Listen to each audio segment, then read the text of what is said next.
அஸ்ஸலாமு அலைக்கும் வரஹ்மத்துல்லாஹி வபரகாத்துஹு. இனிமேல் அல்ஹம்துலில்லாஹ் நீங்கள் கேட்கக்கூடிய ஒவ்வொரு சந்தேகத்திற்கான விளக்கமும் என்னால் முடிஞ்ச அளவுக்கு தரேன். அதனுடைய முதல் வீடியோ தான் இது. ஃபர்ல தொழுது முடிச்சுட்டு அதே இடத்துல வேறு தொழுகை தொழக்கூடாதா, நம்ம இடம் மாதிரி தான் தொழணுமா, அந்த மாதிரி ஒருத்தங்கிட்ட டவுட் கேட்டிருந்தீங்க. அது என்ன அப்படின்னா, கண்டிப்பாக அப்படிலாம் கிடையாதுப்பா. நம்ம ஒரே தொழுகையை ஒரே இடத்துல தாராளமாக தொழலாம். சரிங்களா? ஃபர்லு, சுன்னத்து, நஃபீலு, வித்ரு எதுவாக இருந்தாலும் ஒரே இடத்துல தொழலாம்.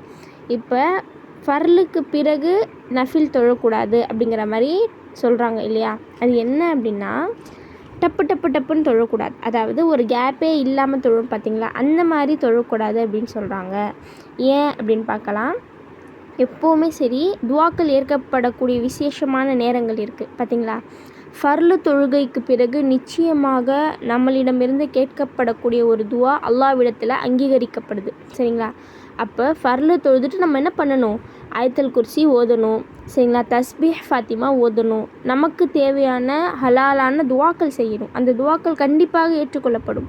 அதுக்கு தான் என்ன சொல்கிறாங்கன்னா, ஃபர்லு தொழுதுட்டு நீங்கள் அப்படியே அடுத்த தொழுகை தொழாதீங்க, நடுவில் கொஞ்சம் டைம் எடுத்துக்கோங்க, அல்லாஹ் கிட்ட அதிகமாக துவா கேளுங்க, ஏன்னா துவா ஏற்கப்படும் நேரம் அது அப்படின்னு சொல்கிறாங்களே தவிர ஒரே இடத்துல நம்ம தொழக்கூடாது அப்படிங்கிறது கிடையாதுப்பா. சரிங்களா?